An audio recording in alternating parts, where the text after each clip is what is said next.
I don't know if this has ever happened to you, but have you ever caught yourself looking at something online or like watching something and you're like, why am I watching this? Why am I reading about this? Why am I wasting any time? So that happened to me this week where I saw something about a Wi-Fi enabled faucet. And it sounded so absurd to me that I had to know more. So I clicked on the link and I followed the thing. I started reading. I was like, wow. Next thing you know, it's like 30 minutes later and I'm looking at them. I'm pricing them. I'm going, I don't know. This sounds pretty cool. And then I was like, I think I need one of these. And then it was like, oh, they're $1,000 each. Probably not. That's probably not going to be in my wife's budget.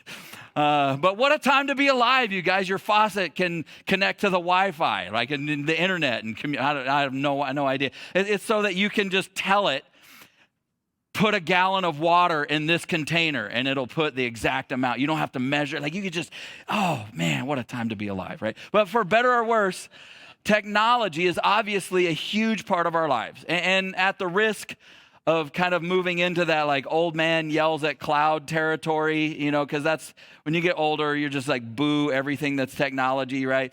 I'd say that it feels like technology has made a lot of things in life worse. I actually read a study this week about how anxiety over your phone battery dying is this growing problem in our culture. Which on the one hand is kind of sad and ridiculous, right? I mean, obviously we can say that. But if you've ever been in a position where you needed your phone and it was dying, it's the worst, right? When you're traveling and you're just like, no, and you're like nursing the battery and you're trying to put it on airplane, you're doing all the tricks, trying to just preserve it to get it to last, right? And that's one of the amazing things about getting a new phone is that the battery life is amazing, right? A couple of iPhones ago, my phone was getting pretty old and the battery was getting pretty worn out and seemed like it was always dying on me. And so I got in the habit of anytime I was indoors, anytime I was around a charger, I would just throw it on the charger all the time, whenever I could, just trying to keep it full.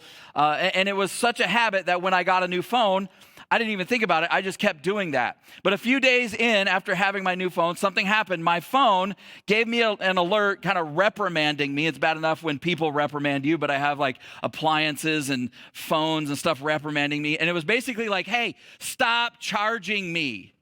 Like, and it told me I was going to create a false memory in the battery if I didn't stop doing what I was doing. Like I was afraid of it moving towards empty. And so I had created a habit of trying to keep it full. But in that effort to keep it full, I was actually creating a false sense of fullness. And it'll start to think that it's full when it's really not.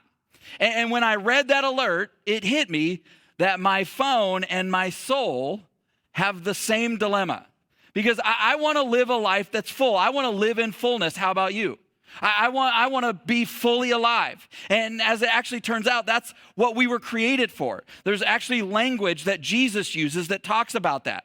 In John chapter 10, verse 10, Jesus said these words. He said, I came to give life in all its fullness. And that's what we want, right? Like we want a life in all of its fullness. And so we go after as much as we can with everything that we can. We give our time and our energy and our attention to being full and living full, and we fill our lives trying to fill up our souls. But like our phones, all that grabbing and gathering creates a false sense of fullness. We start thinking we're full when we're not. In fact, maybe you've experienced this, that the more that we chase, the more that we grab onto, the less fulfilled we actually are. And when we start feeling empty, we don't really know what the solution is. And so we just keep adding things to our life. And it creates this cycle where we're just grabbing onto and trying to hold onto and pull as much as we can into our life. And most of the time, our souls and our sanity are just this like collateral damage in our quest to have and do and be all the things that we think we need to have and do and be to have a full life. Like, have you ever felt so busy doing all the things that you have to do that you don't have time to do the things that you actually want to do? But also, like if you were to stop doing any of those things that you'd have to do, you'd just be that much farther away from the life that you actually want to live. Like, have you ever felt like the majority of your life is filled with all this minor, insignificant stuff? Have you ever felt busier than ever, but less productive? Like you're always in motion, but never actually getting anywhere? And I don't know about you, but for me, as I go down that list, it's like check, check, and check. Because I've experienced all of those things. It seems like my life often looks and feels like this. How about you? That's just my days. That's how I feel emotionally. That's how I feel from my schedule. That's how my finances feel. Right? Like it's chaotic and it's messy. It's going 57 different directions at once. It's chasing my tail and it's exhausting. If you've ever been there, you know that. Because every day actually feels like this. When your life looks like this, every day feels like this. It's just time, energy, attention, just going out in every direction. It's just 100 miles an hour, full on every day. They're being pulled in every direction. And we intuitively know that we weren't meant to live like that. I mean, the good news is like we don't actually have to live like that. We can begin moving towards something that actually resembles something more like this. Where, okay, it's not perfect. It's less, but better. It's certainly not perfect, but it's definitely less crazy. And it allows us to kind of zero in on fewer things, to actually direct our focus and our time and our energy. And we still get off track sometimes where our life is simpler, more focused, more enjoyable, more impactful. See, we were created for our lives to look more like this, where our time, energy, and attention are pointed in the right direction. Now, this is absolutely critical to this conversation, because when we live with purpose, it gives our life direction. And I know it's easy to roll our eyes a little bit when we start talking about purpose. I mean, there's so many people who write and talk and podcast and post about it. There's a lot of hype around it. And on top of that, like we know what it is, but we're not always sure what it actually looks like or means on a daily basis in our life. And honestly, if you're like younger, you're just like, I don't really need purpose. I need a car. Like I need a job where I can make good money without having to work super hard. Like I need a girlfriend or a boyfriend that's a few notches up from where I am right now. And I get all that. I really do. Maybe you should be grateful you have a boyfriend or a girlfriend. But I don't want you to miss this, because the reason any of this conversation matters is because our lives were intended to be more than just a long succession of self-improvements. Like there's more to life than just perpetual self-improvement. Your days and my days were intended to be spent on more than just things that make my life better and me more comfortable and me happier. And there's no doubt that a life well lived honors God. There's no doubt about that. But there's more to life, more to you, more to me than just perpetual self-improvement. Those things are good. They're necessary even. In fact, one of my favorite verses, one of my life verses is found in Proverbs chapter 25, verse 28. It says this, it says, a person without self-control is like a city with broken down walls. Think about that for a second. Think about that analogy, right? Think about the historical context of that, of what that meant for a city. It meant that you're defenseless. It meant that you're vulnerable. It meant that you're weak. A city with no walls is just waiting to be conquered. It's limited in determining its own fate and future. Somebody else is going to determine those things. The people live in survival mode because they're always worried when things are going to fall apart, when something's going to come in and take over. And honestly, our lives are the same way, right? But the opposite is true as well, right? A person with discipline, a person with self-control, a person that lives with purpose is like a strong city with giant fortified walls. It's not indestructible, but it certainly can withstand a lot. The people sleep in peace and they live stronger, healthier, beautiful, more beautiful lives.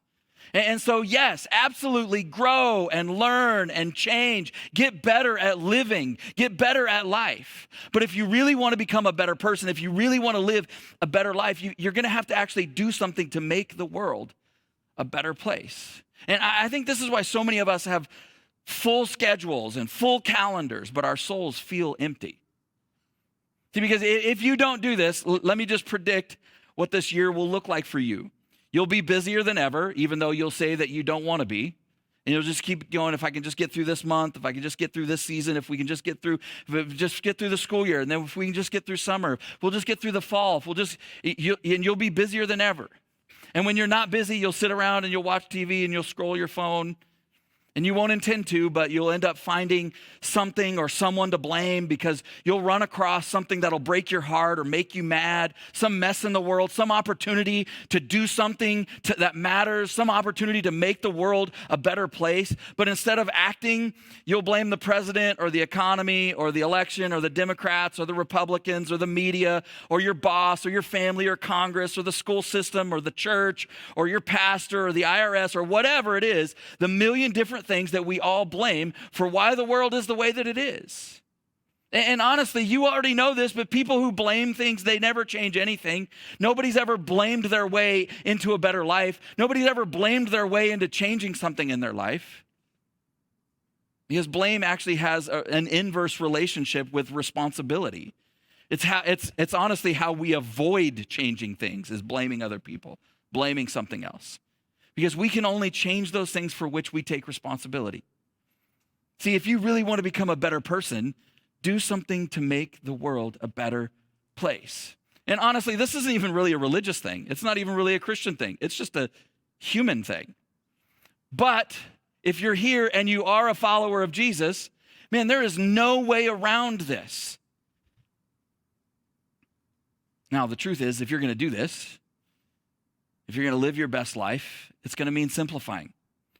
If you're going to go from a life that demands your time and energy and attention is going in every direction to one that's more focused and directed, it's going to mean that you're going to let go of some stuff. If you're going to live a better story, it's going to require some subtraction. So there's a guy in the Old Testament, his name's Nehemiah, and he's a Jew, but he's not living in Israel.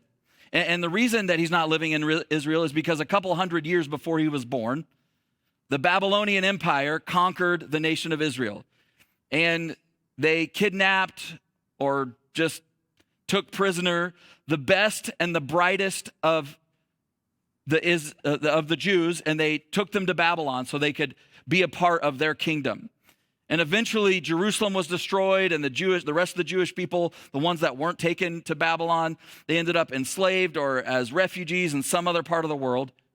But as all empires do, the Babylonian Empire eventually fell, and it fell to the Persians.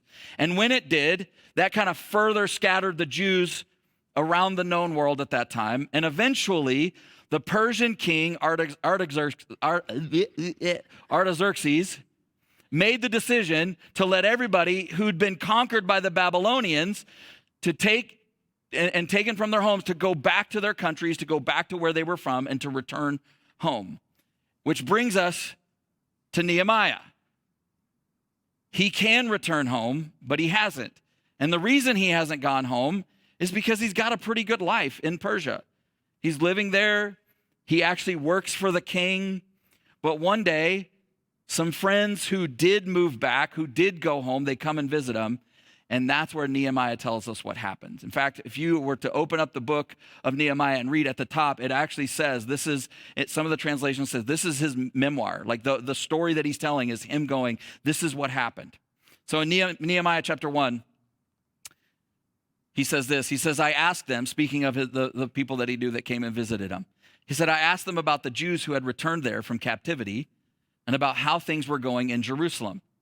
And they said to me, things are not going well for those who return to the province of Judah. They're in great trouble and disgrace. The wall of Jerusalem has been torn down, and the gates have been destroyed by fire. When I heard this, I sat down and wept. In fact, for days I mourned and I fasted and I prayed to the God of heaven. Now, at first blush, there's a lot about this story that we're just like, oh, a kind of cool story, but I don't know how much we can actually relate to. But I want you to see this, because this is kind of maybe the principle that we need to take away from this part of the story, is that the only way that you can begin moving forward in your life is if you actually have a clear picture of where you are. Have you ever watched a movie or a show that says that it was based on actual events, like real events, but then like you watch the movie and it's so compelling, and so you go and read the real story and they're way different? Has that ever happened to you? It's like not even close. Like the retelling in the movie is almost always way more dramatic and extreme. It's got different characters and different people doing different stuff. It makes things way worse than they actually were, especially if there was some sort of drama involved. And I think we actually do that with our lives, but a lot of times I think we do it in reverse. Like we have a story about us, a story about our lives, and it's based on true and actual events. But if you're like most people, you shade it, you soften things a little bit around the edges, you move things one direction or another. And the reason we do that is to make ourselves feel a little better about the story that we're living, to let ourselves off the hook some. You do it, I do it, we all do it. We don't live in full-blown denial. I mean, we know some people that do, but you guys are we're all smarter than that, right? We're a very self-aware group. We don't live in full-blown denial. We just mix in a little bit of it because it makes us feel a little better. We don't have to feel so bad about some of the things we've done, about some of the stuff we've done to ourselves and the people that we've loved, about why we're stuck in a given area of our life. Let me show you what I mean. So obviously, there are two basic sides of the coin of being healthy. There's diet and exercise, just in general. But one of the things I've noticed about myself over the years is that I have a tendency to want there to be something else at work.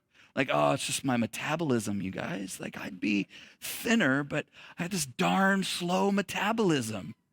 Now, listen, I know some people have metabolism issues, so I'm not saying that's not real, but I'm just telling you, slow metabolism ain't my problem. Neither is my thyroid. They work just fine. In fact, there was one time where I was with a doctor and he was running some tests and I was like, hey, I don't know, how do you determine metabolism? I think I got, and he's like, so he checked him out. He's like, dude, your metabolism's great. And I was like, I was so hoping you had a different answer, that it wasn't just that I eat too much. Or have you ever blamed the number on the scale on the fact that you're building muscle, man? You've been working out a little bit. You've been getting a little exercise, and muscle weighs more than fat. Right? Anybody ever done that? Anybody? Yeah, like that story is based on real events, but it's not actually true. Right? And why do we do that? Because the truth is uncomfortable. Right? I've discovered over and over and over again, though, in my life, and you've probably experienced this too, that almost all sabotage is self-sabotage.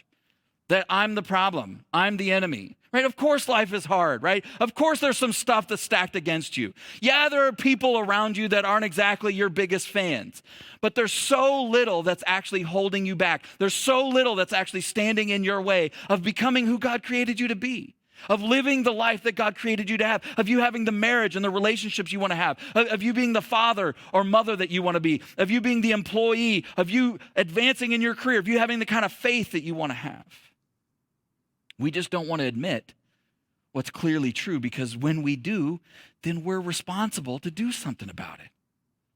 So in Nehemiah's story, it started with a simple invitation that he made to his friends. Hey, tell me the truth. What's really happening? How is it going there? There's stories sort of flowing in, and I hear all these bits and pieces, but what's really happening? See, some of us have situations and areas that we've been stuck in for years because we refuse to confront the brutal reality, the truth about what's real, the truth about us. We refuse to see them clearly. Whether it's spiritually, right, where you feel disconnected from God, or we lose our way in a season of life where we're just like, God, I don't know where you are. I don't know how I got here. I don't know how to find you. I don't know how to find my way back. And we can't seem to find the path that we know that God wants us on, but it's just like we don't want to go down that path. We want to go down a different path. Or whether it's our finances that are a mess and we can't figure out why, even though we're the ones that make all the money and we're the ones that tell it where to go once we've made it. Or our relationships are a mess. Or maybe they're okay, but that's just it. They're just okay. A number of years ago, I was at a retreat with a bunch of pastors, and they started talking about, they had all the pastors on a scale of 1 to 10 rate their marriages. And it was crazy. We all had the same number. Like we all had the same 1 or 2 numbers. Everybody was a 7 or 8. And the guy was actually a therapist who worked with pastors and lots of pastors around the country. And then he began to tell the story. He's like, I do this exercise everywhere I go. He's like, we ask husbands, On a scale of 1 to 10, rate your marriage. Almost every husband I've ever met, ever, they don't want to say 10. Nobody's going to say 10, right? But almost universally, husbands will say 6 to 8, somewhere in there, 6, 7, or 8. And ask the wives the same thing. It's usually 3 to 5. 3 to 5.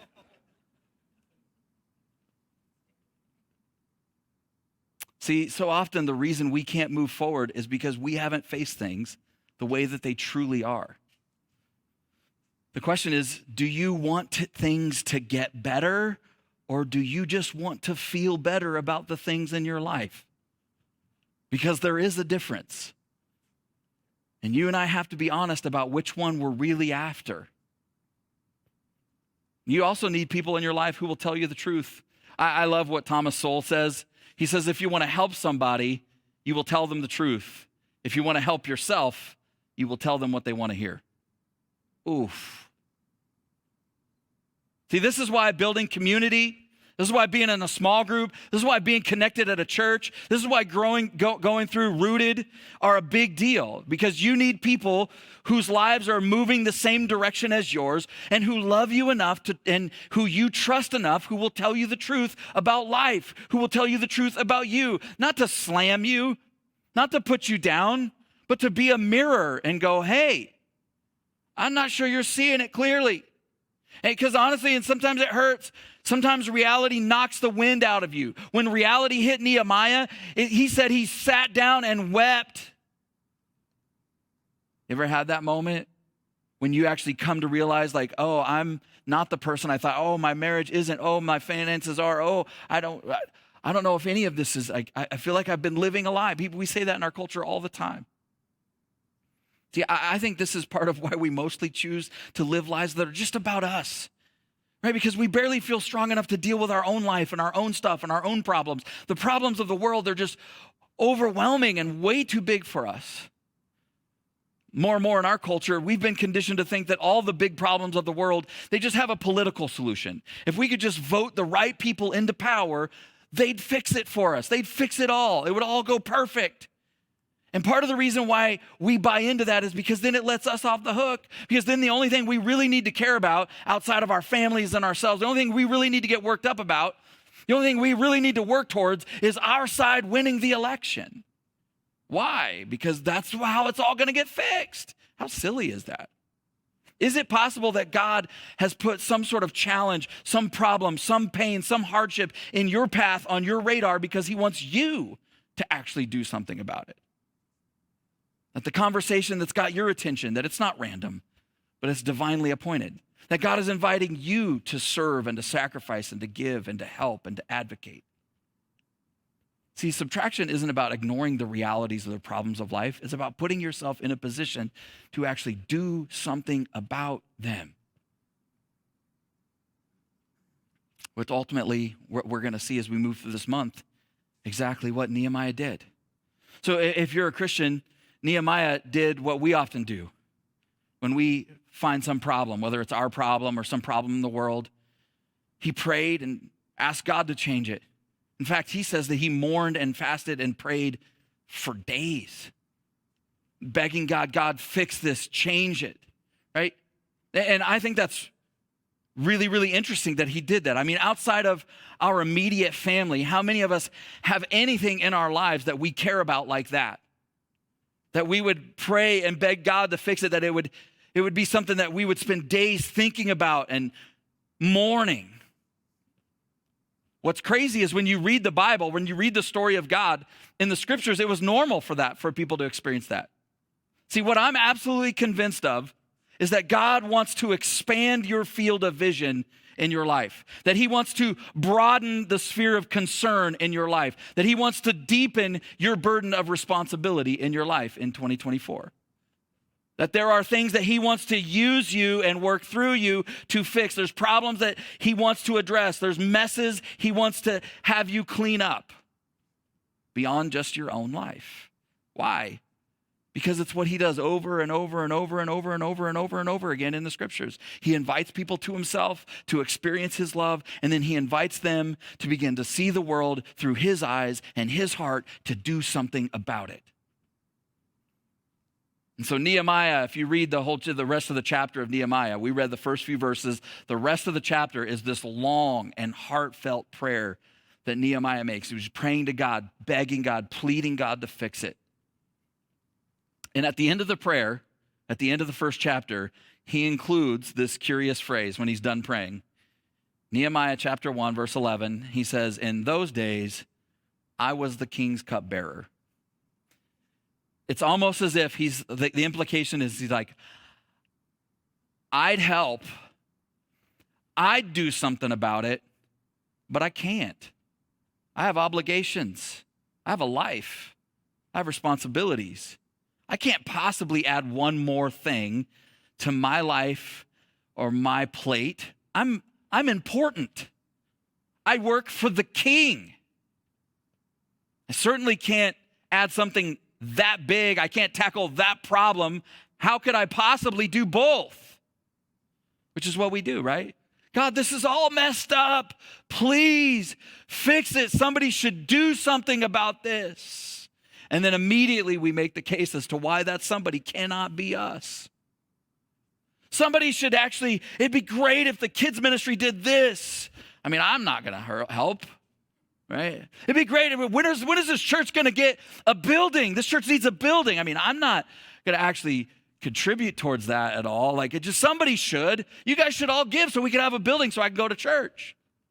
Right? Or somebody should do something about the foster care dilemma problem in our state and country. Hundreds of thousands of kids in foster care. I mean, not me, but somebody else. That's what we do. And I think that's why Nehemiah's story is such a perfect example of subtraction. Because as we're going to see, for him to take hold of the life that God created him for him to actually step in and do the thing that God was inviting him to do, there were some things that he had to let go of. Some things that needed to be subtracted from his life. And that's the thing about this conversation. We all understand, we all agree that there's some stuff in our lives that we need to let go of or subtract or get rid of. But most of the time, we only really think of the destructive and the unhealthy stuff. And that's great. That's fine. Yeah, you actually should let go of some of that stuff. You should get rid of that stuff. If it's destructive, if it's healthy, if it's unhealthy, if it's short-circuiting, if it's sabotaging your life, if it's sabotaging your relationship, of course, let go of that. But what if there's some good stuff? What if there's some stuff that you like that needs to be subtracted? What if subtracting something good is the only way to make room for something better? In Ephesians chapter 5, verses 15 and 16, we're actually going to look more closely at these verses in a couple of weeks, but I just wanted to read them here. The Apostle Paul, who had this overwhelming encounter with Jesus. And when you look at his life arc, from the moment he meets Jesus, his life is one giant exercise in subtraction in terms of his personal life.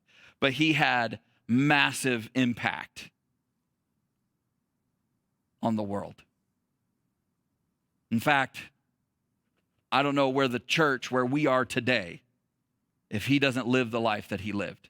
But he writes this in Ephesians chapter 5. He says, "Be very careful then how you live, not as unwise, but as wise, making the most of every opportunity, making the most of your life. Be very careful how you live." See, we started today by talking about how you and we cannot have, be, and do it all.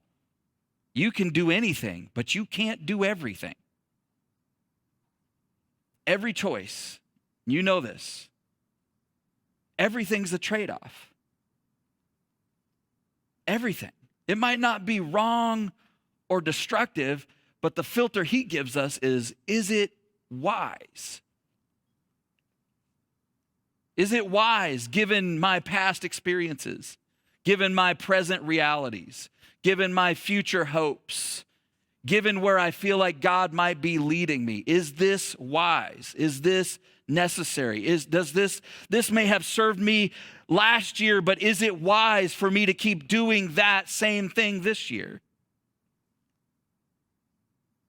See, you and I both know that how we live our lives, how we live our days, how we schedule our days will ultimately become how we lived our life. And almost everything in life is noise. There's only a few things that truly matter. Not everything is as important as it's made out to be. And those who live a life of impact, those who live a life of significance, those who live a life where it moves from that chaotic mess to those where energy's going out, where it's actually more direct, like you're actually moving to your life with direction and purpose. Those who live a life of goodness and beauty, they deliberately decide what they're going to let go of. I've shared this before, but John Maxwell has written a ton of books on leadership, and he wrote this in his last book. He said, you cannot overestimate the unimportance of practically everything. You cannot overestimate the unimportance of practically everything. Everybody knows the Pareto principle. We call it the 80-20 rule. The 80% of the outcomes in your life come from 20% of the investment. But we almost never think of it in terms of our daily lives. And I just want to encourage you, what if in 2024 you found the 20% and you just doubled down on that? You actually increased it to 21 or 22 or 25. You went crazy and went to 30. See, the biggest waste of time, maybe the biggest tragedy in life is to actually get good at, to do well at things that you don't need to do at all. Or even worse, that things that don't matter at all. And that's the good news. You have a choice about how you live. You are ridiculously in charge of your own story. Nobody can make you consistently do what you don't want to do. And honestly, choosing to believe that you don't have a choice is a choice, and it's a pretty bad one. Because the thing is, if you don't prioritize your life, someone else will. If you don't actually think through what the Apostle Paul says, be very careful how you live. If you don't prioritize your life, somebody else will. Most of us just live life on a default setting. But if you're living your life by default instead of by design, instead of on purpose, it will always, always, always be someone else's default. Psalm 90, was written by Moses, a guy named Moses, not Pastor Moses, but old school Moses. Let my people go, Moses. I almost said, you shall not pass, Moses, but that was Gandalf. Wow. Those two things got blended together in my head real fast. But Moses is writing about how easily we lose perspective of who we are and who God is. And he writes these words in Psalm 90, verses 10 and 12. He says, 70 years are given to us. Some even live 80. Some even get 80. But even the best years are filled with pain and trouble. Preach, Moses. And soon they disappear. And we fly away. And we're no more. We don't exist. Our life is over. Right?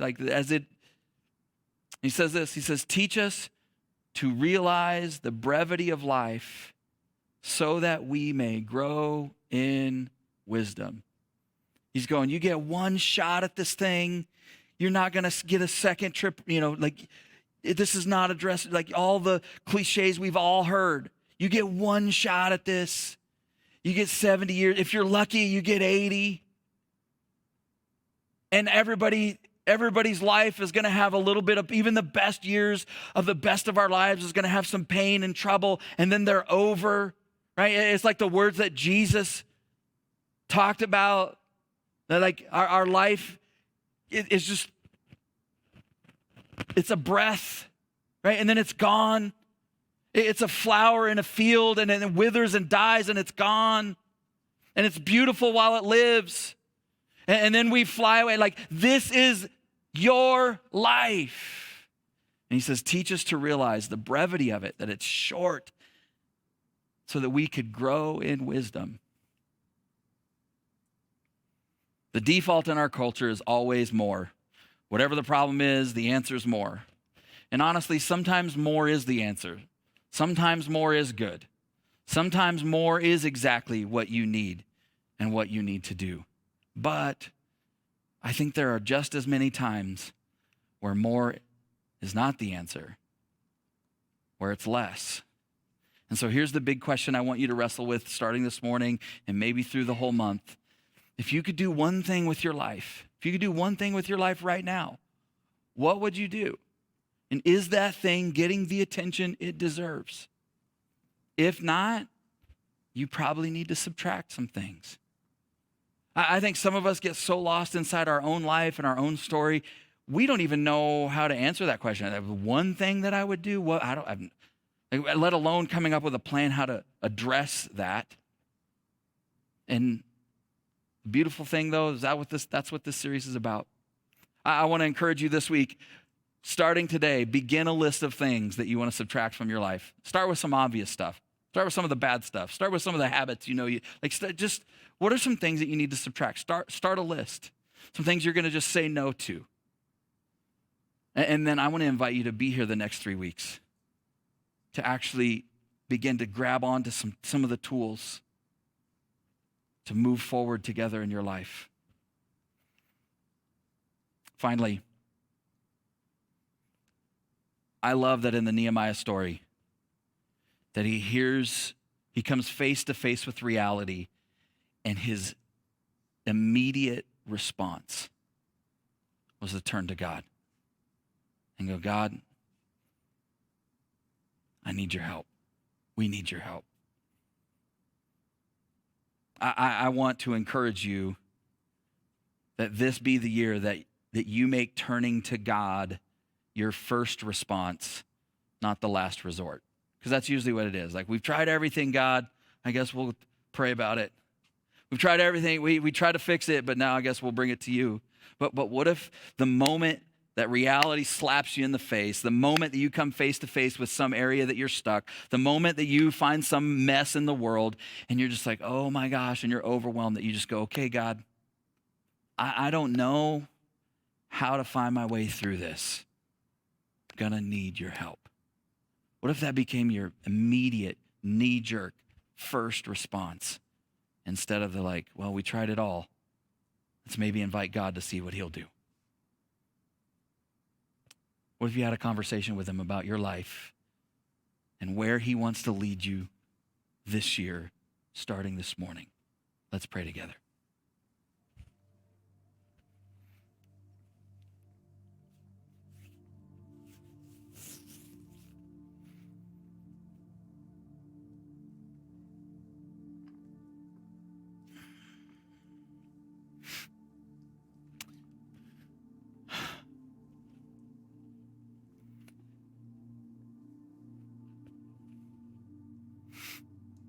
God, I have lived so many years of my life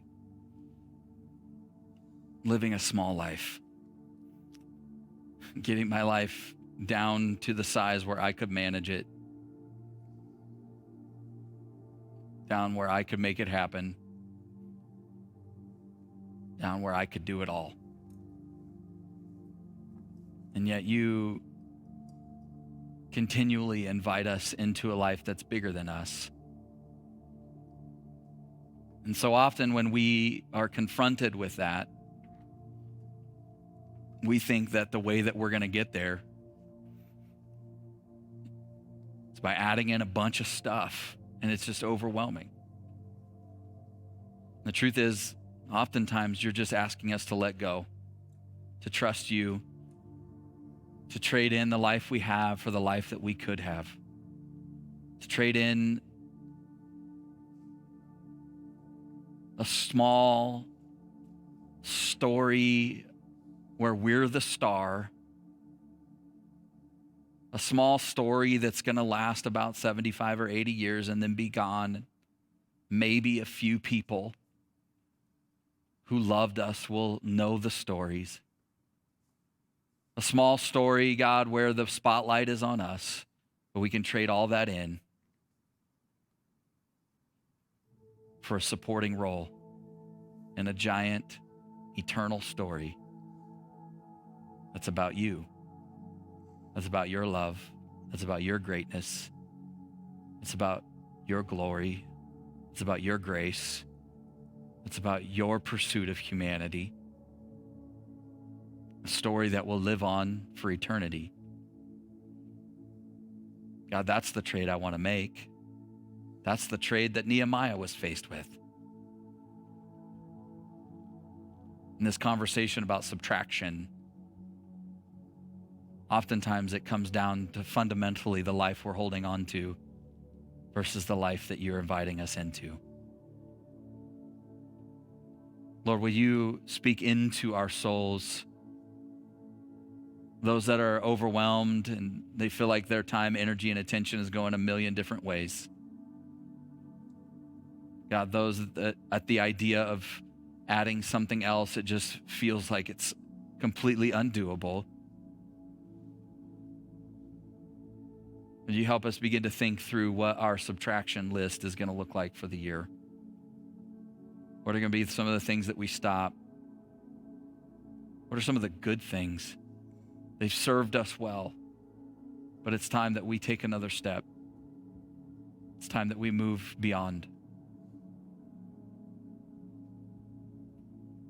And then, God, that together that this year would be the year that turning to you becomes the default. It becomes the knee jerk. It becomes our response, our first response every time.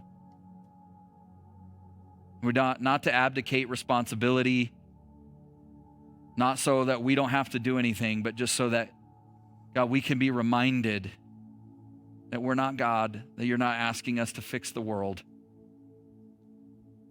You're asking us to join you in what you're doing.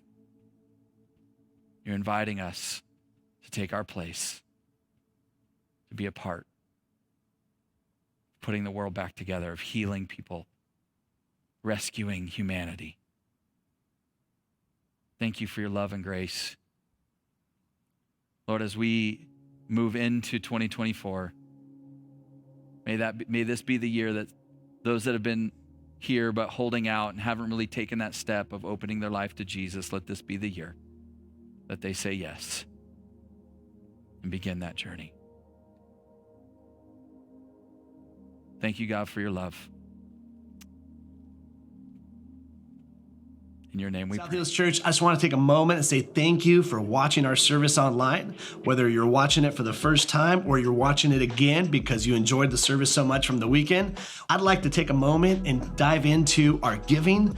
Every week we give people the opportunity to give back and give to the local church so that God can continue to bless your lives and bless your finances. Here at South Hills, we believe that everything comes from God. We believe that He's the one that chose us and brought us into this world, gave us our gifts and talents and abilities. And I just want you to know that when we give, we are giving back what God has already given to us. If you've ever seen any of our envelopes at a South Hills campus, you'll see on there that it says, every week at South Hills, your generosity is giving people the opportunity to live a better story. And there's a scripture on there in Matthew chapter 6, verse 21 that says, where your treasure is, there your heart will be also. So I want to encourage you today to click down below and set up your giving, whether it's for the first time or whether you're doing reoccurring giving. We have 4 ways to give here at South Hills. 1, you can do it in person at any of our campuses through an envelope. Or 2, you can actually text any amount that you would like to 84321.